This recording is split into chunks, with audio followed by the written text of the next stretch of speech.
first of all, let's. I don't like using the word consume content because not only does it sound like an MBA, would talk, but we need to get really specific about what you're doing on these things. You're watching, you're reading, you're listening, you're playing, or you're getting some work done, right? I mean, so, and each of those has a different mode. When it comes to watching, anyone who works in a network or a studio right now, you're essentially a venture capitalist. And I think that's one part that a lot of folks didn't realize is the record labels were too. And they were venture capitalists in an industry where, just like in our industry of software, in the early 90s, you needed millions of dollars to write your first few lines of code. And so you needed a venture capitalist to back you before you could even start. Just like back in the days, you needed studio time, to get a record out, et cetera. And to do that, you needed, tens to hundreds of thousands of dollars from a label. And then in order to get that out to consumers, to people who wanted to listen to your album, you needed the marketing heft and the distribution heft of a major retailer and the label to do that. Like, obviously, the label is just a venture capitalist that's been disintermediated because the price isn't, you don't need that initial capital to create that album anymore. And the listeners are able to get access to it directly anyway. And so that's how the labels got disintermediated. And that's the danger the networks and the studios find themselves in now, is that if the cost of production comes down low enough on some of this stuff, that's when you don't need to take a big flyer and to have a big tastemaker waging a big bet. Instead, it'll get produced through the Kickstarter model, et cetera.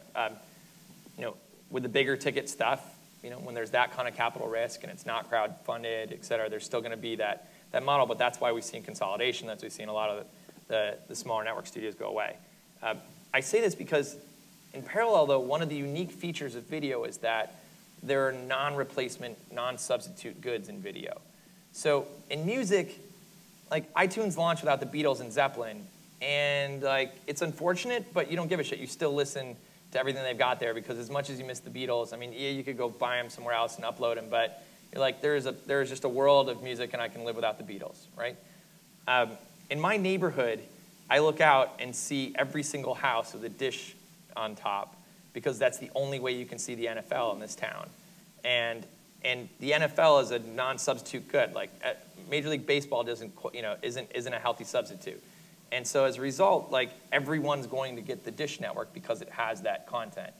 I do think that's one of the interesting things about the HBO model, about some of this premium content. And to lead it back to your question, that's where you're going to see Amazon, Google, Hulu, Yahoo, I think now that Marissa's there, Netflix, really start to duke it out and to try and buy non-substitute, non-replaceable content or just that other people are creating. Like if I were Google, I would go out and buy the World Cup tomorrow. And then now I'm on every single device in the world. Right? Which, by the way, was one of the reasons the distribution business is a tough business. Because if Netflix now, the perception in the street is Netflix needs to pay up for content that differentiates it versus other streaming competitors, which means the margins potentially collapse. I mean, you go back to your question. I think there's a whole new generation of gatekeepers coming out. It's the operating system folks more than the hardware folks that are doing it. It's Apple. It's Google through Android. I mean, you can say Amazon's starting to become, it's their own operating system, even though they use Android. They're getting immense power. And so imagine being a music guy now, not unwilling to go into iTunes. It's cutting your nose to spite your face.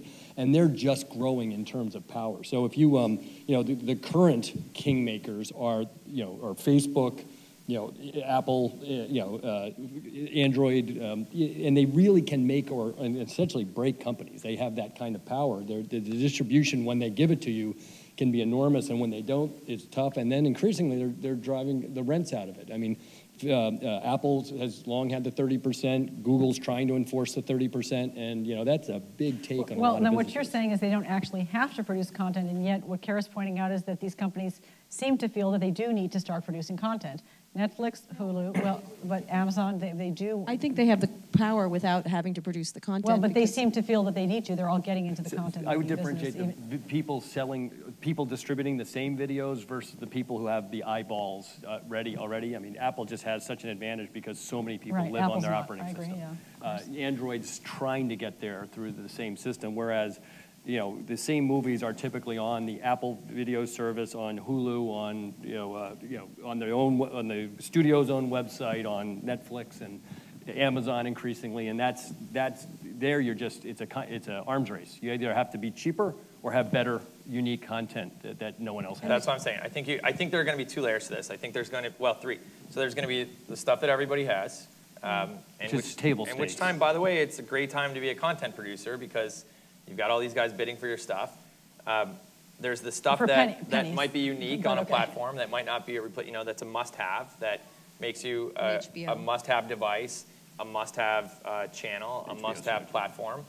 And then where I get really interested is all the other stuff that we watch. And that's why I'm an investor in Chill and similar technology that's just like we spend the rest of our day watching stuff. Like I'm as fired up about Homeland as anybody, but there's the rest of my day too. And the rest of my day wasn't necessarily programmed in Hollywood. It was brought to me by a friend, something weird happened, there was some news, Twitter alerted me, that kind of stuff, and that's the rest of my day. And the science that powers discovering that stuff, that does it using my interest graph, is going to be the most valuable stuff. And I mean, I was surprised to not hear you list Twitter among the most powerful media companies. I was with Steve and Angelo last night of the Swedish House Mafia. So if you haven't heard of them, your kids have. But they sold out 35 arenas in 30 minutes last week. And he says they get something about 400 times the engagement rate on Twitter that they do on Facebook when they put anything up for sale or distribution.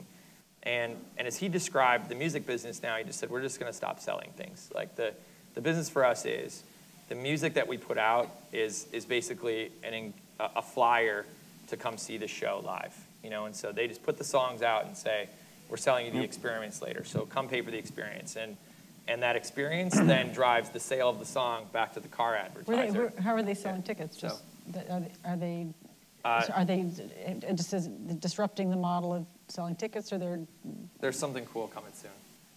But right now they just sell with traditional partners. So, well, I think the ticket business has been looking to be disrupted for a while too.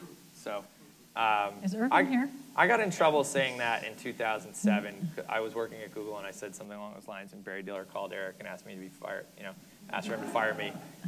But I actually have a good relationship with the Live Nation Ticketmaster guys. Like Nathan Hubbard runs Ticketmaster, I think is one of the most forward-thinking, innovative guys stuck in a really old business. But that's got to change. I mean, the conversion point on tickets is going to be your phone. And it's got to be at the moment that you're emotionally attached to the experience. Well, why can't Ticketmaster do that? They just haven't. Well, they haven't, but why couldn't they in principle? They could. It's when you make a lot of money doing something, it's usually it's harder to move that way. I will say I believe in Nathan Hubbard's ability to move, but he has a very big company. I mean, it's an innovator's dilemma. They get paid extraordinary high amounts of compensation per ticket as a public company. To make a change where you're trying to make it incredibly convenient or cheap is hard. And then the culture of it's really hard for a large company to innovate at the rates, a large legacy company innovate the rates required to build new businesses.